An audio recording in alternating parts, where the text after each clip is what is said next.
kali ini akan bahas tuntas tentang PPDB 2022. Ini penting sekali karena beberapa orang tua sudah mulai datang menemui saya untuk minta informasi mengenai PPDB. Untuk itu, saya sekarang bersama dengan Bu Dewi Mulya sebagai admin PPDB di SMA 9. Kita akan tanyakan banyak hal mengenai PPDB 2022 ini setuntas-tuntasnya, termasuk pertanyaan-pertanyaan yang masuk ke saya. Kita ke Bu Dewi. Selamat pagi Bu Dewi. Selamat pagi. Sehat ya? Alhamdulillah. Ini Bu Dewi ini mengetahui banyak tentang PPDB 2022 sehingga yang saya minta untuk kesini Bu Dewi. Nah, PPDB 2022 ini itu kan ada 4 jalur ya. Mungkin itu bisa dijelaskan. Ya, jadi PPDB tahun 2023 ini di SMA 9 ada 4 jalur. Yang pertama adalah jalur zonasi, di mana di zonasi ini untuk kuotanya adalah minimal 55%. Kemudian yang kedua adalah jalur afirmasi dengan kuota minimal 20%. Yang ketiga jalur mutasi dengan kuota maksimal 5%, dan yang keempat adalah jalur prestasi dengan maksimal 20%. Oke. Nah, sekarang zonasinya SMA 9 itu mana aja? Untuk zonasi SMA 9 sementara ini adalah di Kecamatan Banyuwangi, Tembalang, dan Candisari. Oke, tapi nanti nggak usah bingung ya Bu ya, zonasinya masuk berapa, ini kan nanti di akunnya Ya, ini kan untuk sementara, kemungkinan nanti untuk mendekati PPD ada perubahan lagi, kita nggak tahu ya. Jadi zonasi itu nanti otomatis sudah masuk ke aplikasinya. Oke, siap. Nanti untuk pendaftarannya itu kita akan ada video tersendiri yang akan kita upload juga di channel kita, SMA 9 Official. Jadi nanti bisa dipelajari di sana. Untuk selanjutnya ini tadi zonasi ya, yang berikutnya itu afirmasi. Nah, bisa dijelaskan nggak yang termasuk di dalam afirmasi itu apa aja? Ya, afirmasi adalah jalur yang diperuntukkan untuk CPD dengan ketentuan CPD tersebut adalah termasuk dalam warga atau keluarga yang tidak mampu, di mana datanya nanti masuk ke DTKS ataupun mereka yang memiliki KIP. KIP. Ya, kemudian yang kedua adalah anak nakes. Anak nakes harus dibuktikan dengan anak nakes yang terdaftar di data dinas kesehatan. Jadi bukan serta-merta anak nakes bisa, bukan, tapi anak nakes yang sudah masuk dalam daftar dinas kesehatan. Terus yang ketiga adalah anak yatim piatu. Di sini anak yatim piatu yang dimaksud adalah anak yatim piatu yang orang tuanya meninggal karena COVID. Berarti harus ada buktinya juga. Ya, dan itu masuk ke dalam DP3 AKAP, yaitu Dinas Pemberdayaan Perempuan, Perlindungan Anak dan Keluarga Berencana. Itu taunya untuk masuk di daftar itu gimana? Nanti ada daftarnya. Oh gitu, berarti masukkan itu nanti di aplikasi udah muncul gitu ya? Ya, terus kemudian ada lagi anak dari panti asuhan. Panti asuhan, oke. Terus kemarin ada yang tanya nih Bu, ada yang datang orang tua dan anaknya, kan diafirmasi anak yatim gitu kan. Nah, terus orang tuanya bilang, Bu ini anak saya anak yatim loh gitu. Itu bisa masuk langsung ke afirmasi itu atau enggak? Ada pembuktiannya tidak Bu? Jadi apakah orang tuanya itu meninggal karena korban COVID atau masuk ke dalam tadi DP3 AKP tadi. Berarti yatimnya karena orang tuanya kena COVID ya. Betul. Selain itu tidak. Berarti nggak bisa ya. Selain itu nggak bisa. Ini catatan karena itu buat di juknisnya seperti itu ya. Kita bekerja kan sesuai dengan juknis. Berarti ini catatan juga untuk nanti para pemirsa kalau misalnya untuk mendaftar ini anak saya yatim, itu tidak serta-merta seperti itu, ada persyaratan tertentu ya, syarat dan ketentuan berlaku. Kemudian yang berikutnya mutasi Bu. Mutasi adalah jalur yang diperuntukkan untuk CPD, di mana yang mengikuti perpindahan tugas orang tua. Kemudian yang kedua adalah untuk anak guru di satuan pendidikan tempat ibunya bekerja atau ayahnya bekerja. Itu Bu sih. Oke, berarti kalau misalnya saya kerja di sini, berarti anak saya masuk ke sini, itu langsung diterima apa ada poin-poinnya? Ya, Kalau anak guru prioritas langsung diterima. Oke, baik. Berarti ini informasi ya. Untuk yang sekarang kemarin ada pertanyaan begini, ada bapak-bapak datang, istrinya pindahan dari Demak, kan? Nah, kakaknya itu kakak Semarang, tapi tidak masuk zonanya SMA 9. Itu gimana? Oke, jadi di Juknis sudah diatur bahwa perpindahan orang tua itu adalah minimal satu kota atau kabupaten, di mana kakaknya harus masih kakak yang di luar dari sekolah yang akan dituju. Jadi misalkan tadi pindah dari Demak ke Semarang dari ya, Demak ke Semarang. tapi kakaknya Semarang Barat. Nah, berarti kan masih dalam satu kota Satu Semarang kota, kan. ya. Nah, berarti kakaknya harus masih di Demak. Jadi Oh. masih di kota yang di Yang luar lain, sekolah yang dituju di Semarang misalkan. Sekarang sekolahnya. misalnya pindahnya dari Demak, tapi karena dulu itu sebelum di Demak sudah di Surabaya, kakaknya kakak Surabaya, pindahnya dari Demak, gimana? Tinggalnya di sini. Maksudnya ini orang tuanya bekerja di mana, terus pindah mana ibu ini? Pindah dari Demak Bekasi ke sini. Ya, Tapi kakaknya waktu masih Surabaya. Ya, masih Surabaya. Oh gitu. Jadi orang tuanya bekerja di Demak, kemudian mutasi ke Semarang, kakaknya masih di Surabaya. Malah bisa ibu. Malah bisa, Jadi ya. untuk jalur mutasi ini nanti disertai dengan SKD yang menerangkan bahwa mengikuti perpindahan itu sejak ditugaskan di tempat yang baru. Misalkan di Semarang ya berarti sejak orang tua tersebut pindah di Semarang. SKD-nya. Jadi yang boleh SKD itu apa? SKD.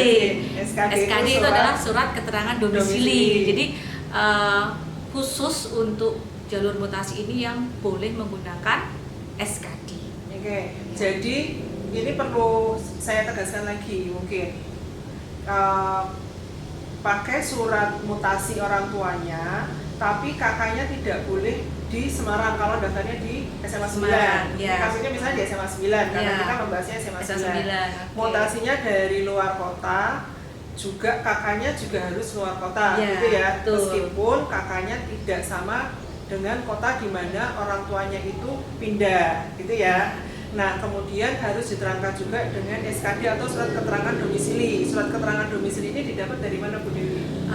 Kalau pengantar SKD itu kan biasanya dari RT RW, kemudian pengesahannya kan biasanya mengeluarkan adalah kelurahan. Jadi cukup sampai itu aja. Ya, berarti yang bisa dipakai sebenarnya adalah surat keterangan domisili dari kelurahan. Kalau yang RT RW itu karena hanya pengantar mungkin tidak bisa dipakai ya. Yang bisa dipakai hanya yang dari kelurahan. Karena kalau dari kelurahan itu pasti sudah dapat dari RT RW, ya, gitu ya. Ya. Jadi RT RW itu kan pengantarnya ya. Nggak bisa dapat dari kelurahan kalau nggak ada dari RT RW. Tapi kalau dari RT RW berarti belum ke kelurahan, gitu ya.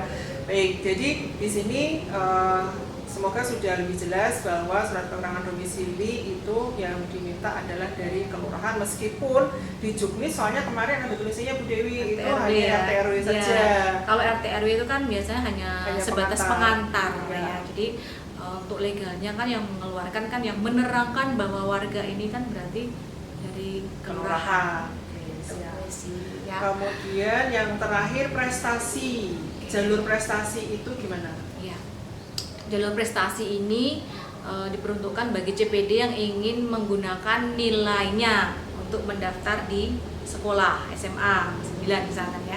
Jadi nilai yang dipakai ini bisa dari nilai rapot saja, ya nilai rapot saja boleh, ataupun kalau memiliki sertifikat kejuaraan boleh disertakan. Seperti itu Bu Esi. Oke. Ketentuannya kemarin untuk yang nilai rapot itu ada catatan-catatan tertentu. Ya. Nilai rapot yang digunakan adalah nilai rapot dari semester 1 sampai semester 5. Kemudian nilai rapot tersebut nanti akan dikalikan dengan akreditasi dari sekolah. Ditambah kalau dia menggunakan sertifikat kejuaraan. Nah, sertifikat kejuaraan ini ada dua jenis, yaitu berjenjang dan tidak berjenjang. Jadi nanti memiliki poin yang berbeda. Nanti di sistem itu sudah muncul. Oke, mungkin perlu sedikit penjelasan. Berjenjang itu contohnya seperti apa? berjenjang itu maksudnya adalah berkelanjutan. Jadi seperti FLSN itu Ya, berarti kemudian OSN berjenjang itu kalau kejuaraannya di kota ada, di provinsi ada, berlanjut ke nasional gitu ya, itu namanya berjenjang ya. Tapi kalau yang tidak berjenjang berarti bukan yang ada dari kota, provinsi gitu, hanya misalnya provinsi aja ngadain gitu, kotanya nggak ada gitu, bisa ya, itu berarti tidak berjenjang. hanya satu event aja Ya gitu ya. Baik, berarti untuk yang prestasi ini intinya adalah nilai, nanti dari nilai ini ditambah poin dari kejuaraan. Nah, tapi kayaknya kemarin ada yang dari kejuaraan bisa langsung diterima ya Bu Dewi? ya, betul. Jadi ada beberapa jenis kejuaraan yang langsung diterima. Di antaranya adalah juara 1, 2, dan 3 internasional, kejuaraan internasional, dan juara 1 tingkat nasional. Itu langsung diterima ya, tanpa memandang nilainya lagi ya berarti ya. Nanti langsung prioritas Ya. diterima. Tapi yang tidak punya kejuaraan jangan kecil hati, apalagi kalau nilai rapotnya bagus, bisa pakai nilai rapot. Siapa tahu itu lebih bersaing juga, gitu ya Bu. Ya, betul. Nah, sepertinya untuk yang jalur itu ya yang kita bisa jelaskan. Kemudian tentang pilihannya kemarin ada berapa ya untuk yang tahun ini? Untuk tahun ini CPD diberikan kesempatan bisa memilih 2 sekolah. Yang pertama adalah sekolah yang berada di dalam zona dan sekolah yang berada di luar zona. Maksudnya gimana? Sekolah yang berada di dalam zona itu ya berarti yang misalkan tadi warga Banyumanek yang berarti memilih sekolah misalkan kayak SMA 9 atau yang berada di dalam zonanya itu. Sedangkan yang luar zona ya berarti misalkan dari warga dari Banyumanek ingin bersekolah di SMA 1 atau SMA 4. Jadi yang SMA 1, SMA 3. Jadi yang berada di luar zonanya. Contohnya seperti ini Bu Esi. Jadi misalkan nih kalian memiliki nilai yang bagus, ya kan? Terus pengen bersekolah di SMA 3 misalkan. Nah, berarti kalian bisa memilih jalur prestasi luar zona. Ya, oke. Karena mengenai jadwalnya Bu Dewi, itu verifikasinya kapan, pendaftarannya kapan? Bisa dijelaskan? Ya, Bu Esi. Jadi alur pendaftaran untuk jadwalnya adalah seperti ini. CPD melakukan ajuan akun dan verifikasi itu dimulai tanggal 15 Juni sampai 28 Juni. Jadi mereka mengajukan akun, kemudian verifikasi ke sekolah itu di tanggal 15 sampai 24. Nah, kemudian nanti di tanggal itu setelah mereka verifikasi dari sekolah akan memberikan token Bu. Nah, token itu fungsinya untuk mengaktifkan akun biar nanti bisa daftar.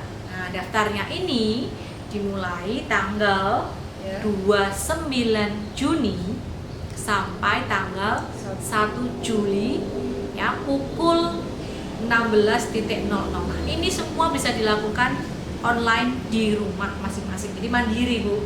Jadi ke sekolah itu hanya untuk verifikasi berkas aja. Jadi yang perlu saya tegaskan, tanggal 15 sampai 28 Juni itu adalah pengajuan akun dan verifikasi dilakukan pada waktu itu ya, durasi waktu itu. Betul. Tanggal 15 sampai 28 Juni adalah pengajuan akun dan verifikasi. Sekolah kemudian setelah memverifikasi semuanya berkas-berkas yang sudah dimasukkan itu nanti akan dapat token gitu ya. Nah, setelah dapat token mereka melakukan pendaftaran sendiri. Jadi berbeda dari tahun-tahun sebelumnya yang mendaftarkan sekolah. Itu. Mereka masih mendaftarkannya kan ke sekolah. Ini sekarang mendaftarnya sendiri. Mandiri di rumah. Sebenarnya dari kemarin itu juga sudah online di rumah masing-masing gitu. Nah, jadi mungkin kalau yang masih bingung baru tanya ke sekolah. Tapi semua itu dilakukan mandiri oleh CPD. Nah, kemudian pada saat tanggal 15 sampai dengan tanggal 28 itu ya, jadi mereka melakukan verifikasi itu juga nggak harus ke sekolah yang akan mereka daftar nanti.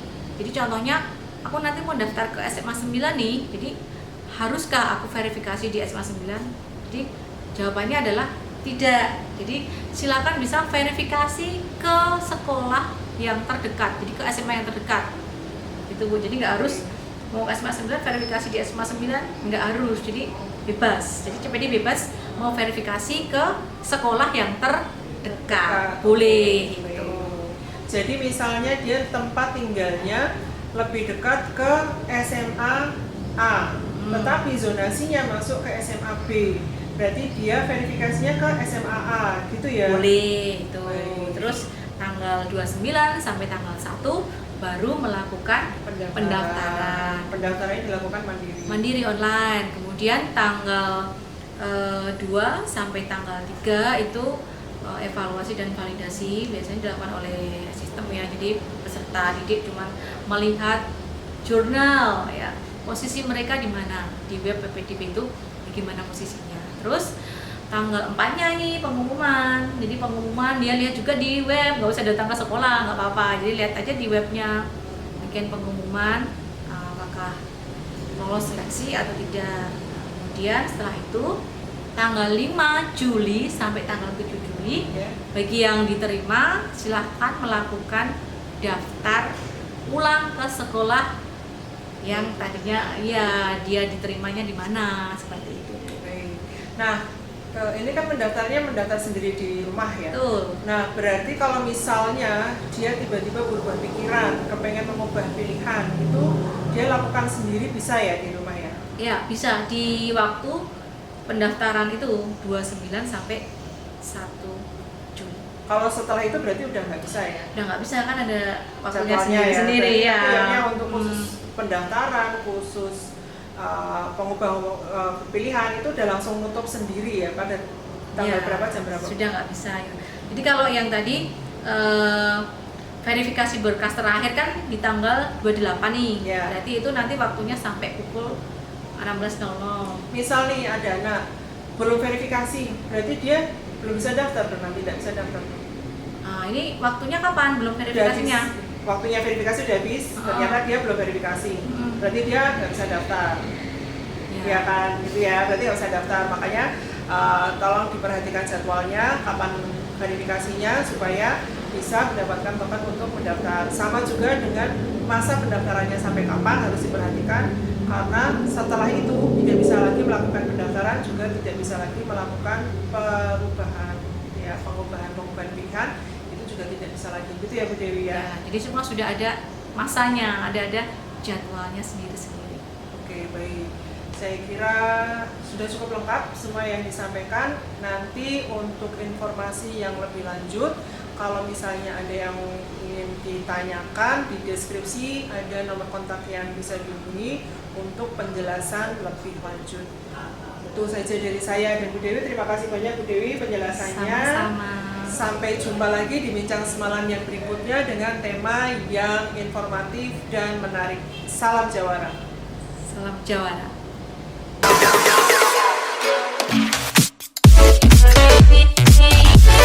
you.